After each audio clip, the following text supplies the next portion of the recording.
Welcome back to another episode of Follow Time with De'Meco and Blair, a podcast where dads talk about balancing fatherhood, relationships, careers, and passions. I'm De'Meco, the resident dad to a wackadoo toddler, and this week, baby girl, we did some finger painting in the park, and it was beautiful.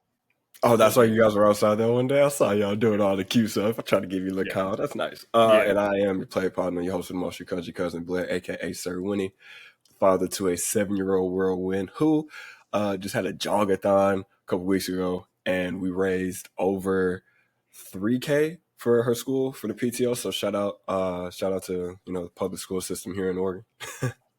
Let's go for the kids, for them babies.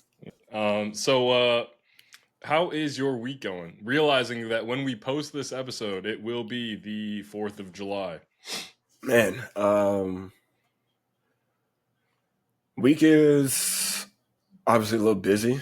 But other than that, brother, it's the norm, figuring out travel for where we're going to be at this weekend. I'm pretty sure we're going to be at the boy Fish's place, doing a sleepover up there. Yo, shout out Fish. Yeah, bro. Nice. I love that boy. We just had him on, or excuse me, we're going to have him on next week, I think. Week after next, one of those. But yeah, man. Gotcha. What about you, though, man? Like, what are you guys going to be doing this year? So every year for the 4th, we go up to Wisconsin. Wisconsin? Yeah, Wisconsin. You know. Yeah, so we typically have, like, we just go up to her family lake house and just kick it. But this year, chances are at that time we'll be moving. So probably won't be going up there for the 4th of July, but we will go up some point during the summer because it's not a summer unless we go up to that lake house. But yeah, it's a good time because Lincoln loves, because he can freely go into the lake. Like, we are on the lake, no other dogs are there, so he can be a country dog. It's the only time he is literally off leash the whole time. They got a nice little plot of land. Yeah, he freaking loves it. Yeah, loves it. And then Mayara is learning to love it because now that she's older, she can move around a lot more. And the grandparents got her a little corner where she can kind of play and have her own little setup. So it's nice that that's more user friendly for her to entertain herself, like, and toddle around, because we in that time is now. I was like, they don't understand that they made a corner for a kid who's going to take half the house. She cannot find. No one puts baby in the corner. Yeah, I was like, MJ don't go in corners, cuz it's not what we do. Something that caught my eye when I was scrolling on Instagram, I saw a post that said, when you are not motivated, but you still do something, that in and of itself is motivation. And I thought about that because a lot of the times when we're doing the podcast, it's like we both come in and sometimes, like, I'm down. So it's like as soon as we hit and we go live, like, the motivation kicks in. But then, 5-10 minutes in, what was just previously holding me back and, like, keeping me in a slump changes in your life as a dad, where you have to like dig in a well to get more when it comes to motivation for being a parent. You picked the right time to ask that question. A nigga just experienced this today. Oh damn! Okay. Yeah, like, where's the reserve come from? First off, great question. Second, I want to thank the fathers in my community, i.e. you. Go down the line of season 1, every one of those fathers, I look towards those episodes as my own personal bank of dad gems that help me in my tough times. Like you say, like, having to dig for those reserves. Yeah. Baby girl is in the deep end of the toddler stage of just the big emotions, and obviously in wanting to raise a strong, independent woman, I want to give her the space to express those emotions. Yeah. but it's hard, you know, like her mood can change like that. And one moment she's just laughy and just cuddly, and the next she just is crying for I don't know what. And I can sing the songs that she wants. I can make the faces, and it's just not working. Mm. Um, and then we can get into this. It's something that maybe other dads may also struggle with, but the dynamic of parenting with with Kate, and knowing that she's the mom, and her connection with Mayari is different than my connection. I would say it's equally as deep, but it's different. Oh, And for sure. so it's those moments where I feel she's stepping in because she thinks she's like saving me from the situation of like, oh, is this too much crying or whatever have you. And it's not. It's just I'm like, well, I'm letting her cry. You know, like I'm letting her go through this, and I don't want to.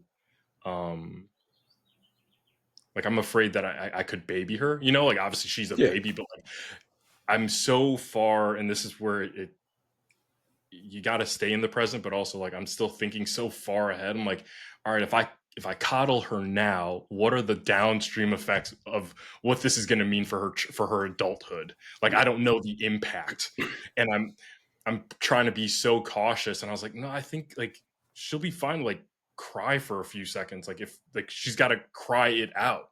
Like she's not going to cry forever. She will catch her breath. But I'm like, if she doesn't want me to pick her up, forcing me to pick her up may worsen that situation. You know, like I don't ever want my baby not to want to like be held or hug me, you know, like, so I'm always so cautious. So this question is to the dads out there listening. Like if y'all have any advice on that, hit me up. Your friend De'Meco, Father Time Pod, hit me up. I think the biggest thing that, at least like from what I heard, is a fear that I still have as a father myself. But what you have to do is, like, it's terrible to say it this way, but like kind of remove yourself from that, because you don't know. Like it's the beauty of this whole thing, because like you don't know, but in the moment, and I think that's the beauty of moms sometimes, is because like in the moment, mom knows, like, I just know that if we stop it here, like I know I could stop it here. We don't have to deal with it for the next 10. And for you, it's like I want her to self-soothe and self-pacify. And I think that inherently a lot of guys feel that way. I am more in the state of like your wife, where I'm like, I want to be able to help you right now, stop all this, and like, how can I fix it? It's like See, all that's the good and thing. go. Like I freeze because my natural instinct is to Ah, okay, okay. coddle, but because I know like, oh well, You you don't can know. tell like, yeah, you You don't know, know, but but you like don't know. exactly, but like you always hear, and this sounds like such a boomer, but like older generations think the younger generations are soft. So like millennials think, Hmm. yo, Gen Z's, you got it easy. Like we were there at the birth of the internet. Like you don't know pain until you try to run with a Sony Walkman or a Discman in your pocket and that thing skips. You know, like oh no, like I'm like you don't know the anti-skip technology that lied to our that face. that never was anti-skip. No, I get you. I get you, bro. Like, Because dude. like in my natural instinct is to, I mean that's my baby girl, daddy's little Hmm. girl, like the light of my life type shit. Like Yeah. I will pick her up, give her all the smooches, and I will do that skin to skin all day every day if I could. If she, bro, she cries when I leave to go to the office. I never want to leave home. So like I Mm. would be that person, but because you hear like this day and age, you hear a study saying this and then a study saying the opposite of this, and you're like, well, I don't know which one to believe. So I'm like paralyzed by the amount of information that's there, and you don't know how it's gonna you don't know how it's gonna turn out. You don't know the end You of the know, story. for sure. De'Meco, you ever had like a headache, and you go online and you type in your symptoms, and then WebMD tells you that you got cancer? No, I would never do that. Okay. Mm-mm. You do that when you look at the studies that say this and the studies that say that. Because that's the same exact thing. Like they're telling you that there's two sides to the coin and you got to pick whichever side that you want to be I on. guess But the the worst thing beauty is of it, I don't go searching for it. It's it just pops studies. up. It's It's fucking studies social that media. it's God studies that damn it. slide into your algorithm because we talk like this. But no, if you look at it with each coin has two sides, the beauty of being a parent is you can pick and choose at that exact moment which one you want to be. Like now, we both feel the same way. I want my daughter to be a very strong, independent, tough woman. I want her to have gone through a little bit, but not gone through too much. But I worked my ass off. My wife works her ass off. Her mom works her ass off. So Mm-hmm. Penelope doesn't have to struggle as hard as we did. So we can manufacture the struggle to make sure she's not soft. Like we can manufacture that. Yeah. We don't have to, at least I feel like a lot of people don't have to be as well. This is what I feel like is going to work out, because you could rock that boat and you think that you're doing it the right way, and 20 years from now you're watching a podcast and your daughter's like, man, I wish that nigga would have hugged me more when I was crying. Like, so you never fucking know. And that's the beauty about being a parent. It really is crazy, but it's beautiful. So that's the thing that goes back to one of our last episodes talking about having multiple kids, and like that first child or that only child, I'm just figuring it out. I don't know what works, like I know what the studies say. I know what happened with me. I don't know for a fact that every time I cried, my mom carried me, or my dad, like, no shade to my dad, but I know he wasn't the one carrying me. But my mom, like, I know, like, I don't know, like I don't know what it was. And I don't know how I turned, like, cause like I've said in the past, I think I turned out pretty great. I don't know the formula. I don't know that. I don't know the formula that led to this. Okay. And all right, my question is, and I'm not even trying to I'm not even trying to do this, but like I want to know more. Why is why? Why what? And I think I know why, but if you don't know if your mom picked you up or let you walk, if you don't know what actually led to you being dope, but you know you dope, unless you and I would say, as the manufacturer, one half of it, I get that you want to know what dope, like if your dope is good or not. But right now you're creating a long-term dope. You're creating something that like you might not see if it turns out good or not. So the question that you have to ask yourself is, are you okay with that? Are you okay with knowing that you might not know if Mayari turns out dope or not? And if you think about it like that, does picking her up right now or not picking her up right now actually fucking matter? I know for a fact my daughter's gonna turn out dope. I know that. Well, we all know that. That's a known known. And so, that's like, a known. It's like, all right, here, this is the best way that I can kind of explain it. And this goes back to a conversation that I always mention whenever we talk about this type of thinking. And it's like telling Penelope, hey, who's saying you're holding the controller type stuff? Mm-hmm. So imagine this.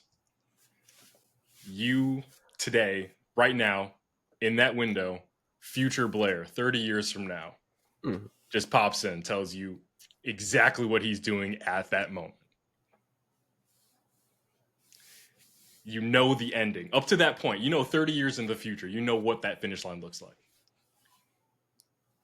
You're going to tell me every day, you're not going to think, is this the decision that keeps me going down that path? That's what, because I know my daughter will be dope. That's what I'm thinking. I was like, yeah, okay. I'm thinking that multiversal, like, am I creating that branch? I'm like, that's where that. I could tell you without a shadow of a doubt, if 30-year-old Blair was at this window and was like, hey, bro, like this is the success that we have. This is where we're at.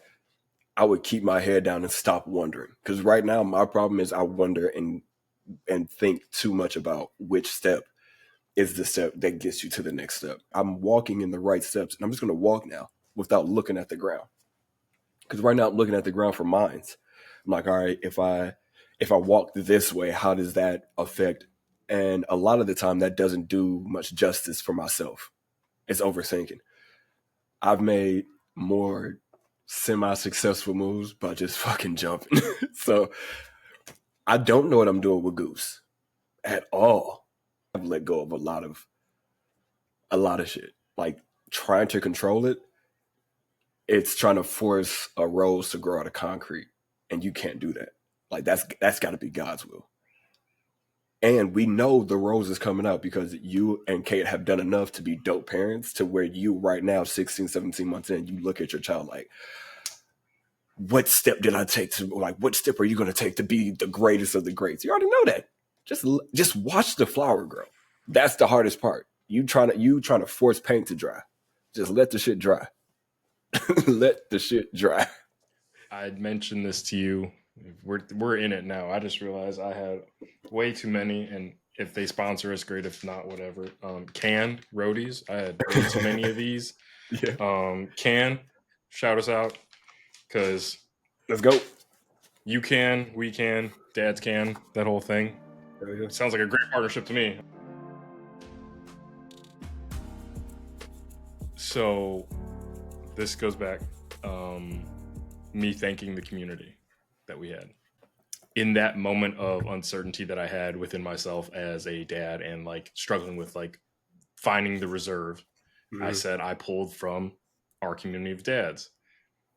In that uncertainty, you then obviously are one of those dads, but I talk to you more often than I listen and watch our old podcasts. You know, I don't talk to them as much. You have impacted me today, but also, do you know now, not at the time of this recorded episode, you know what yesterday was? No. Yesterday was May 16th. A year to the day, you interviewed me. Oh, what? The first time I stepped to the mic was May 16th. That's crazy. May 16th. I'm good, man. The weather here in Chicago is nice. Was able to hit the range for the first time this year, so that's been nice. Nice. But yeah, man, just living that new dad life. Yeah, bro. Congratulations. 2 months in, right? Three. We're going on 4 in a couple weeks. That's and dope. We chopped it up, and that's when this friendship really blossomed. Because like, yeah, we were DMing, but we didn't have the laughs like we're having now. Yeah. And so to go back to impact, outside of the obvious, my parents, my wife, and my daughter, you are one of the most impactful people in my world right now. Because of that May 16th, 2023, you interviewed me. And we had this relationship, this friendship started. And now we are in season 2 of a podcast. When our first interview, I was doing it on my phone on a Zoom. Like we've come a long way, and we're on Discord, baby. We are. You're the root of that impact, to the point where because of that relationship, because of that conversation, this podcast audience, like this is my purpose. When we have our production meetings, when I do the edits, even when we have those Oklahoma conversations, I'm reset, I'm recharged. You know, like I'm going whole back to my person, Kate, my daughter, because I'm working on my purpose. I thoroughly find joy in this, in the editing. I was just thinking about it now, like before we had hopped on. Editing is hard, but it's like a puzzle that I know can be solved. And I can see the solution. I know what I want it to look like, and I can make it that way. Now, yeah, you can obviously spend way too long, and kind of like what we were talking about right now about what the next step is, or am I like you never know? Walking. But you can landmine walk like a motherfucker. Yeah, exactly. I'm like, I know what the ending will look like, I just got to keep doing that process. But going back to the impact, the month of May is a very impactful month to me. It just so happens that's when we also started recording and that this relation started. But the content I'm going to make is about the most impactful people in my world. You are on that list for a number of reasons, but just, I mean, first reason, May 16, 2023, this relationship started, this friendship started, i.e., the Follow Time podcast was born, and we didn't even know it. We were just, like you said, going on the steps. Yeah. And now I've I've got a 9 to 5 and it pays the bills, and shout out the employer. Appreciate you. You the lights on, you pay the bills around here a little bit. Y'all got it for now. Y'all got it. They turn the lights on and off right now. They are. Exactly. But finding that purpose where like you always hear that like, oh, it's never work if you truly love what you do. God damn it, I love what I do with this podcast. Yes, sir. And like I just you are you're that Nexus event. Like, and that's again, like I'm slowly we're Marvel boys, bro.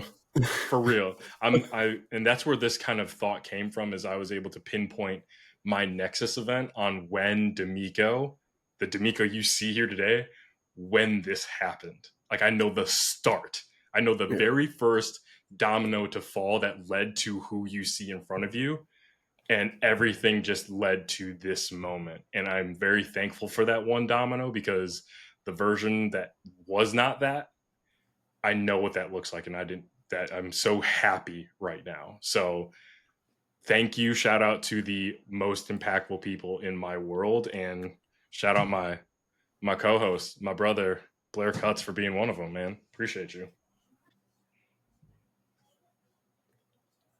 It's just fun. It means more than words to hear you speak about how impactful I am to you, bro. Because this shit it's when you put things into the grand scheme of it, like when you like really think about things and break it down to like it's very small parts. You only get a few roots in your life, whether that be like, because when you think of like a family tree that you can create, right? You only get a few people that you can handpick that are solid. But the biggest thing is just how people treat you. And we talk about it a lot, how people treat you when you are not of value to them or of service to them. Like if somebody's going to really show you who you are to them when you aren't like lace in their pockets, or when you aren't getting drunk or high with them. Your kin, like you are my tribe. You're a part of my tribe. Kyle is a part of that tribe. Like the family you choose. Yeah, but no, so it's like I appreciate those hella kind words, bro, but it means more that our actions show that we care about each other. And I'm not getting anything out of you, and you're not getting anything out of me, no diddy. But we know the value that we add to each other, which means at some point that floodgate of blessings is going to end up just like, and once that door gets ajar, we busting that bitch wide open. But yeah, I love you, brother. I really do. Love you, There's man. no way I could show you that, but like I truly fucking love you, dog. We keeping it. We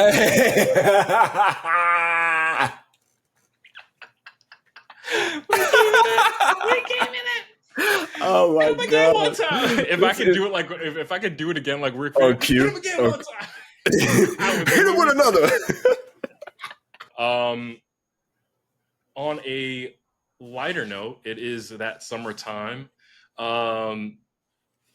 If Blair could have let's say a 7-person lineup for a Summerfest, I need to know who your opener is, who your closer is, so the headliner, and then whatever random order of centerpieces you want to have. All right. And for the folks watching, there will be a social media clip where we'll actually play the music for you. All right. So, shit. Who's gonna open? All right. So my closer is gonna be Dot. Like Dot is closing. I love Kendrick. Kendrick's definitely gonna close. To get people hyped, to keep them like prepared for that, I'm gonna go. No, okay. Travis Scott to open because he has energy, and then Dot to close because I want y'all to be able to get something in there, a little bit of yeah, some feelings. He got some music to get hyped to, but I want y'all to get home safe. I want y'all to get home I know safe. exactly what you're talking about. I want y'all to get home safe. Man, if our fests are like on the same time at the same time or back, like we are very different lineups. Oh, for sure. But that's the beauty of it. So I got Travis opening. We got so let's do Travis, 3-6 Mafia. We'll go Masego, Sir, Big Crit, K-Dot. That's 7. That's 6, excuse me. I'm gonna go with that. All right, so here's my list. We just kind of heard him. Yeah. Jidenna is my opener. Jidenna is my opener. Now, curveball from Jidenna. Ed Sheeran. Big curveball. We are not on the same timeline. So I only say this because I had a blackout. I'm sorry. I had a blacks only thought in mind. I did not. So blacks only mode. The only reason I say that is because Kate and I went to a concert and we saw him perform, and it's just him. He doesn't have a band, so any of the musical loops or anything for his songs, it's him doing it with his feet because he's obviously still playing the guitar. And I was like, man, that is just so impressive. Like when you think about like iconic talent in the music world, like Freddie Mercury, Michael Jackson, like just those maestros type people. Michael wasn't a musical talent. He could sing and dance. He didn't play any instruments. Okay, but I mean, Prince, in my head, it's that. You meant. It's that. No, I still meant Michael. It's the performance. That's just me. That's just me. I think that iRay says we've created another versus maybe. Yeah, because God is a fan of Prince. Just saying. Okay, I'm not gonna argue. I'm not arguing with Purple Rain. Like God is a fan of Prince, so we stop that there. I mean, if we're gonna go all things being equal, Prince wins only because not only. Let me take that. Let me reverse that. Mm-hmm. Prince wins because, or in fact, he's on a New Girl episode. That's my tiebreaker. Ooh, I got you. Tiebreaker goes to Prince because of New Girl. How rude of me. I haven't given you enough time to freak out yet. You may do so now. Oh my God! Oh my God!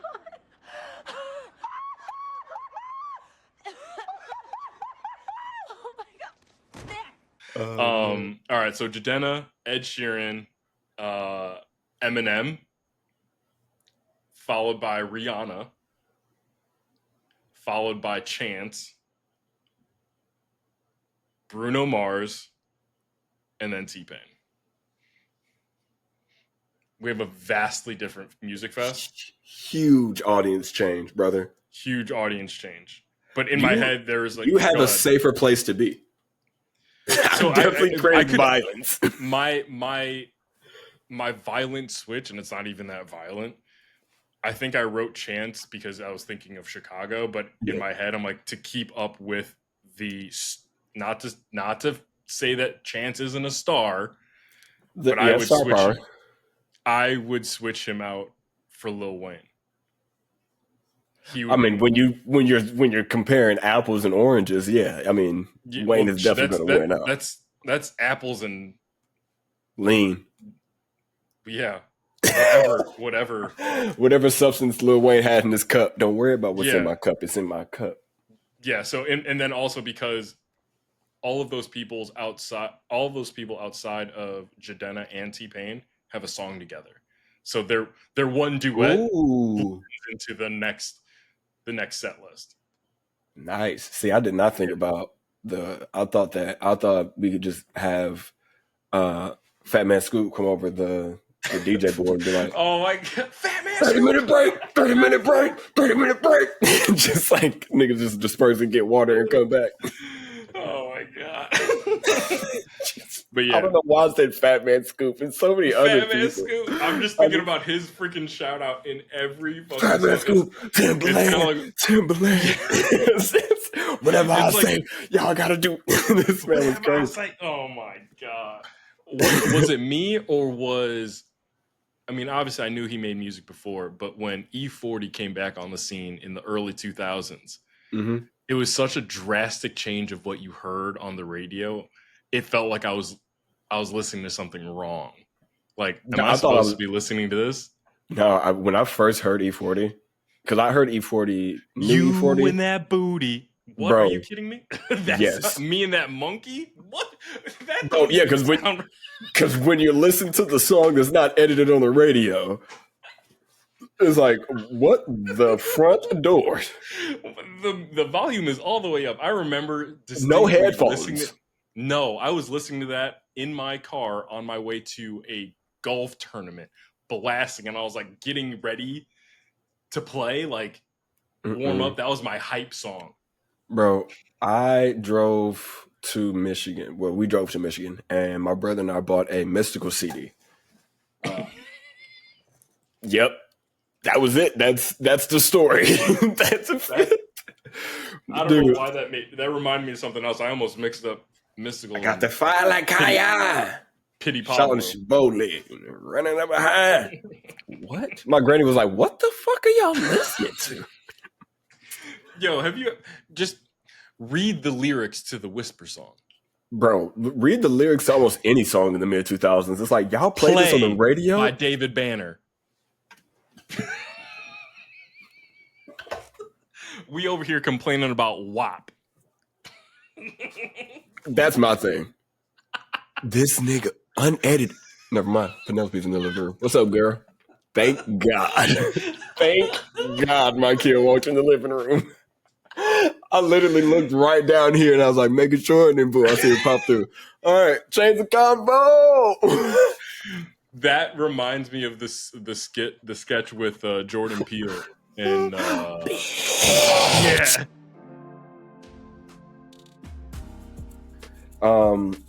Let's kind of like talk about what this moving process is going to be like for you guys. Because it is moving can be stressful when it's two people. You guys are pretty much moving as a community. Yeah. Kind of touch on how things are going, the process leading up to it, and the eventual goal for this beautiful compound that's not like Drake's. So yeah, it looks like there might be some delays on the home construction, but the move itself is going to be hectic. I can only imagine. There's so many things that go into that move. Obviously, the coordination of the house getting built, but also with Kate and I thinking about the possibility and or probability of having a second child or trying to have a second child. We're deciding whether or not what we want to pack from Mayari's nursery. But yeah, it's been pretty hectic, but I do like the fact that it is almost like a back to school time. I kind of always enjoyed those days of back to school shopping, of getting fresh notebooks, folders, binders, all that stuff, the highlighters, the Post-its. I loved all that shit. Yeah, all the gear and shit. Because it symbolized a fresh start. Like, Kate will tell you when you see her, it'll be an inside joke, but like, I have so many notebooks because I just like notebooks. I never finish a journal. Like, I never finish it, but I just like having them. Like, we went to the Wizarding World of Harry Potter in California. I came back with a Gryffindor like notebook and it looked like parchment and all that stuff. I've never written in it, but I just like the way it looks. But like, because it's a brand new house, it's a new construction, everything is so like new and high tech and has that Instagrammable aesthetic that everyone talks about. It has all those things, and we can now create an organizational system for our home that allows us to keep up with our toddler and make Mm-hmm. it as toddler friendly or Mayari friendly as possible, where outside of going up and down the stairs, she can walk anywhere in this house and get herself a glass of water, or make sure she's obviously not going into like storage or any places that she's not supposed to, but like she can just walk around and know that she's not going to be in any real danger. And it'll be her first home. I was thinking about that recently when I was putting Mayari down for bed, and I was looking around her nursery. I was like, damn, this was her first room. Like, I remember building her crib and Mm-hmm. putting all the decorations and stuff like that up. And then I was like, well, she's never going to remember this. Like, but I will. Like, I'll remember this moment. She'll only see this in pictures, but I'm like, she's going to remember this first house. This is Yep. the first place she's going to remember. And she's going to remember it being a home. And that kind of thought process kind of hit home for me and Kate. And then a gear switched in my head. I was like, all right, well, if she's going to remember all this stuff, that means Oh my god. all of the habits we start now, they're going to Oh, be got her it. habits. Got you. So I'm Okay. like, I'm like, I want her to be like, not that women fuck the gender norms, okay? Women don't need to stay in the kitchen, but I do. I wash the dishes, I do the laundry, I enjoy doing it. It's my therapy. I like it. I do I it would all the time. I would love for her to see me so that she knows, like, oh, this is how we keep our house clean. I don't want her to add to the mess. I would love for her to help like minimize the mess. And she won't. Penelope legit grabbed a bag of chips from me earlier today, and I was like, oh no, just like bring the chips back here, go to your room, grab that, and then come back. This nigga stopped where she was at in the middle of the hallway and just put the bag of chips on the ground and was about to walk away. And then it popped in here like, oh, I should just take these back. I'm like, we got a dog walking around here, bro. You just gonna let me eat popcorn? Like, you are So something the goal is else. to try to avoid that, but I obviously that'll happen. The biggest thing, bro, and I can't expect her to be a rational adult. yeah, I think the one thing that I think for myself, what I've started to have understandings of is I'm trying to get the 7-year-old to be rational. I'm trying to get the 7-year-old to be super respectful and a upstanding citizen. Where at this point in her life, she should just be making as many mistakes as possible to learn from. I should be doing things to let her explore, be scientific. In that statement, new statement, going back on your previous point about what you're wanting for Mayari in the sense of like not like coddling her too much or things like that. I think the biggest thing for myself is with having Penelope be almost like 8 years old. She'll be 10 here soon, which then means she'll be a preteen and then she'll be a teenager and want to car and then going to parties. So like my brain goes to those points and it's like, what am I doing right now as a dad to make her feel comfortable enough to call me if she's in a position where she doesn't feel safe? Or if she did go with some of her homegirls or some of her friends and somebody said they're the DD and the DD drunk too much. Now I don't want her to roll the dice. So what can I do as a dad? How can I be as a father every single day showing her the reps of like what, like, is it discipline? Is it, because I don't want to harp at her. You did, like, if this situation pops up, I don't want to be like, hey, bro, lie. You know what I'm saying? Like, you better not ever go out with those girls again. But on the flip side, it's like, I don't know, bro. So it's weird. But that's where my brain goes. My brain goes to that fear of like, I don't want her to be like, I feel like I'm scared. I don't want to be here, but I'd much rather just deal with it than to call one of my parents. Like, that's what I don't want for her. So those are the reps that I'm putting in. I don't know where we were at for me to get to that point. I think the comment just popped in my head. No, but I have a video that I'll have to find it, but that talks about that, talking about the is it better to be feared or respected whole idea as a parent. Yeah. And the therapist, it was an interview between a father and a therapist, and the therapist was like, if you come home and you're angry with your child for that being the case, where there isn't food in the home,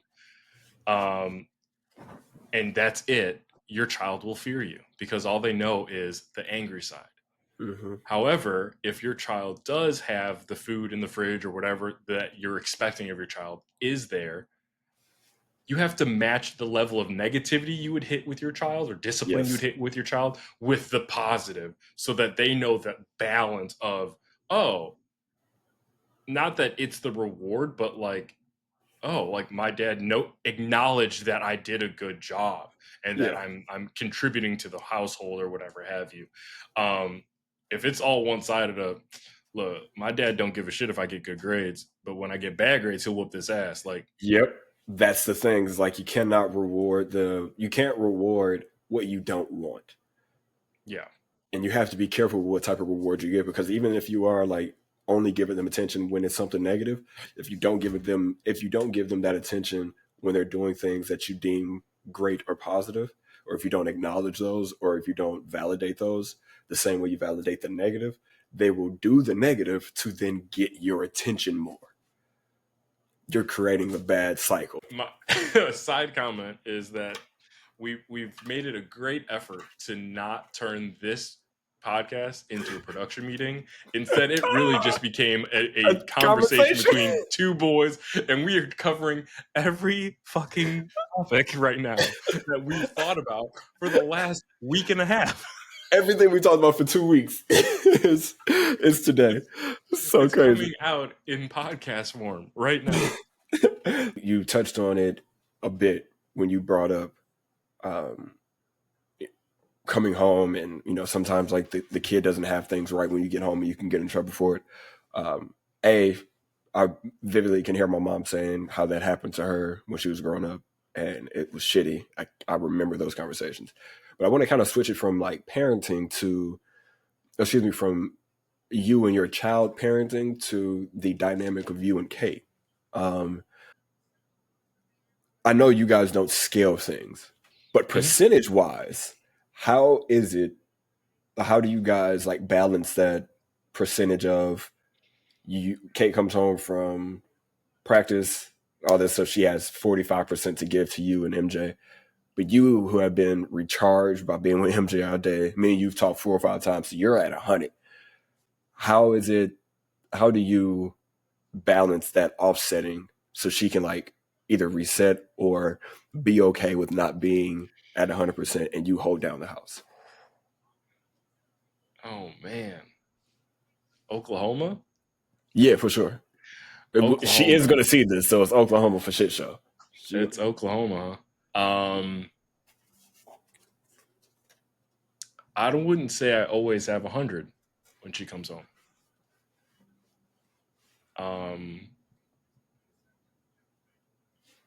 But because I need to be at 100, I get to 100. Like I just it's that Mamba mentality, that switch. Like, it's because it needs to happen. So yeah, I mean, yeah, I had a great day with Mayari, but like as like stay-at-home moms, stay-at-home dads, like, yeah, you got to spend time with the kids, and as a dad that loves hanging out with his daughter, like, it's great. But I'm like, all day with your child is exhausting. Like, I remember coming home when Kate was on maternity leave, and yeah, I'm like, well, you sat at home with the baby all day. I would never say that to her. I'm like, no, I know that's an exhausting job. Like, schedule, all that stuff. I'm like, so if anything, I was recharged at work or whatever. But I'm like, yeah, I mean, there are moments when Kate comes home from work, or I'm also coming from work, and I'm like, even if I have less than her, I'm like, it's just how I'm wired, I guess. I'm supposed to provide for her. Like, I'm supposed to provide for her. I'm supposed to provide for Mayari as my family, and I fit in my moments of recharge when I can. But I mean, to make the home as functional as possible, I mean, I'm doing laundry all day, or I'm doing the dishes and rotating the dishwasher or whatever have you. And I'm gonna shout out one of my TTs. She told me, she's like, De'Meco, there will always be laundry. There will always be dishes. Bro, if you want fresh dishes, then you better eat on some paper plates because dishes Yep. get dirty. Yep. Dishes Kitchens get get dirty. dirty. Clothes get Clothes get worn. dirty. Like the moment you step out the shower, you get dirty. You know that, right? Like, is that mentality? Like, and as a person that I don't want to say I struggle with OCD because I never want to say I claim a disorder that I have not been diagnosed with, but I can get a little anal retentive about that. Like, make sure my clothes are folded. And I love seeing like those organizational TikToks are very satisfying for you, boy. Like, bro, that shit is very nice. I'd love to have that Costco filled like snack drawer. Oh, big money. Yeah. The labels are all facing the same way, like that type of shit. I'm like, bro, that's so fucking cool. That's so I set my house up like that when I go grocery shopping, and then within seconds, I'm like moving shit around in the fridge. I'm so OCD. Like, these are the only notebooks I like, the grid notebooks, Oh so my I can God. make squares. I'm that. That hurt my So eyes. yeah, see, and Kate would say the same thing. She's like, you're crazy. So yeah, I'm always like cleaning. So I'm like, it's like what I said before. I'm like, I signed up for this. Like, I'm not the primary caregiver for Kate, but I'm like, I know the ways that she doesn't give to herself, and so I want to fill her cup. And she knows that about me. She knows the ways I don't fill my own cup, so she provides that space for me to do that. Like, when the moment I say, "Hey, you cool if I go to the driving range?" She knows I need to go to the driving range. She knows, like, oh, De'Meco wouldn't ask if he didn't need this time to recharge. That's why, like, when we talk about the podcast, she knows, like, yeah, it's work, but like, this is De'Meco, like, this recharges De'Meco, so he has to get this done. It goes back to the episode that we had with LeJethro. Give yourself some grace as a father, as a man, as a person. Give yourself grace, but do the things that make you, that reset your battery. Because if you're not at 100%, you can't give from an empty cup. Yes, that was going to be my comment to you, because you kept saying like mama mentality. It's like it's got to get done. It's like, yeah, it's got to get done, but it's also got to get done healthy. It's got to get done right. And you can't, like, you cannot be the best version of you if you aren't 100%. So it's like, for myself, I can legit know. I don't express it, but I know sometimes I'm like, I just don't got it right now. I have to be better at letting the people around me know when I'm in modes, or like when I can physically feel that I don't have the mental capability to just do. It's not a lazy or a cop out, but like I'm on most of the time. Most of the time I'm on. Outside this house, I'm even inside my house, I'm on. Like, it's putting on a show, making sure everybody's happy, like everybody else's emotions are good. Like, I'm always on it. So then the second that I get We time brothers solo, for sure. oh yeah, and the second that I get time by myself is like I just wanna, I don't know, it's just sitting down is like the perfect relaxer, and not talking is the perfect relaxer. And then it's like somebody who not like needs your energy, but somebody that you know when they cross your path, they only know you as being on. So you have to turn it on, but it's in the moment of that you don't want to. That can be fairly shitty when the person that you feel that way with is your partner, your everyday live-in partner. Luckily, my wife, I have a wife who understands like that exact thing, because I've expressed it to her, and she's like, you don't have to be on for people. Like, you don't have to be anything for me. Like, just let me know that it's not a me thing. Like, let me know that you're just depleted, and that I can fill in spots to help you recharge it up.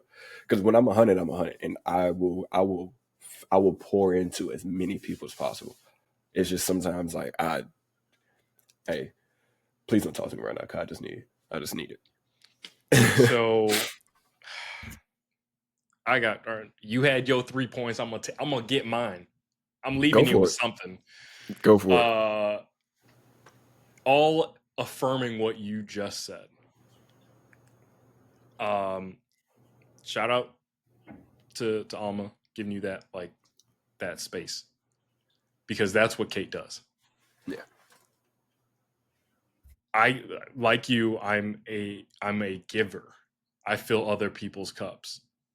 I know what I do will fill Kate's cup, which in a way refills my cup, because I'm like, I know that I'm providing for her. I'm doing my duty as a husband, as a man, and as someone that loves her dearly. Like we've said, love isn't a feeling, it's an action. And so that's how I show my love. So I got no problem. Again, Mamba mentality. I'm going to be on E at the end of the day. Now with that, I get that. Like, no matter what, Yeah, I'm feeding into I'm her. I'm Like, always, like you said, I'm always on, and that's what Kate realized is I'm on in the best possible way when she's home, because I can be on and be completely me. I don't have to filter away that I'm talking. Obviously, like, she could hear when the days I was talking to my dad. She's like, "Oh, you talked to Ray today, huh? Yep. Yeah, there's a little bit bass in your voice today." I fucking hate this. I don't like it here anymore. So you That's can't 100% not be right. on empty at the end of the day, because you're just giving love, and that is exhausting.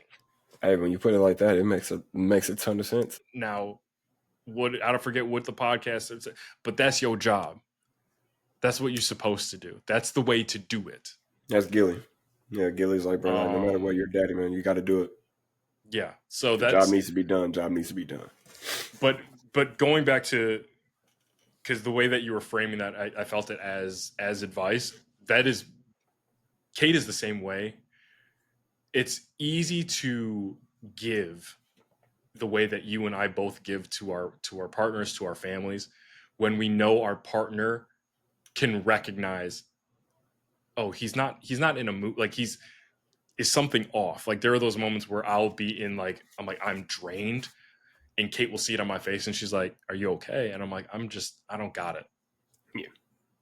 And she's like, "Okay, fine, no question. I got it. That's cool." Like, she recognizes what I bring to the table and the effort I give, and so she has no problem. Like, "Oh yeah, I'll step up." Like, the worst case scenario is when you have a partner that sees it and doesn't step up. Yeah, it says, "Nah, I don't care." Is that it? That is not a partner. That's not a partner. That's not a relationship. No, That's a you jet on a ski. rowboat. You're on a rowboat dolo, and she got a jet ski. She's looking for the next hot thing. You might want to run south. Or you never know. I mean, man. Brother, I can't even say that we really had this was just us talking. I feel like we could go for hours and hours and hours, but and we will, like, but I'm gonna end up texting you right after we get off of here. I kind of like the fact that we don't just like spend 4 hours on the pod talking about what we didn't talk about throughout the week. I'm glad that we talk, right? Agreed. Like, I feel like if I lived in Chicago, it would be very hard for me to not, like, post up at your place if I'm not cutting hair or doing shit. It's like, I would not be at school. I'm already not at school that much right now. Don't tell me that. Already, I'm like, I'll take the day. Don't tell me that, bro. I used to do that with Kate when we first started dating. I would skip class to go hang out with her. Like, I would, bro. I loved Alma so much. I would call out sick from work to just kick it with this nigga. I told that to Kate, and Kate was like, "De'Meco, like, I'm a teacher. You can't be skipping classes to come see me." I'm like, I was booed up. I love you, girl. I'm trying to show you. I never stop loving you, bitch. Yeah, that's exactly I right. love you, bitch. It's that part for sure. So we'd be cranking these episodes out though. With that, I want to shout out a group of dads that I saw on Instagram. Apparently, there is a Dallas dads stroller group of Black fathers that are frolicking with their kids, i.e., stroller walks through the park. Hey, A friend of the podcast sent it over. Brandon Rickett sent it over. He's like, yo, someone DM'd this to me. We out here. And kind of went along the lines of like, obviously the stereotype where that Black fathers weren't around, but we as a race are the most around. statistically, we So are, right? yeah, statistically we are. So shout out to the Black dads out there, never not dadding. Well, guys, we obviously, y'all know, we know, same things as usual. We could be talking all damn night, but we got things to do, and you guys got things to do as well. So we appreciate you guys for tuning in. You could have been anywhere, but decided to rock out with the pod. On behalf of my co-host and myself, I'm your Play Party host of Motion Country Cousin. That's my brother and them. We love you guys, man. Yeah, and tell somebody you love them. Yeah, that's it. That's it. Tell somebody that you love them because we love you. Peace.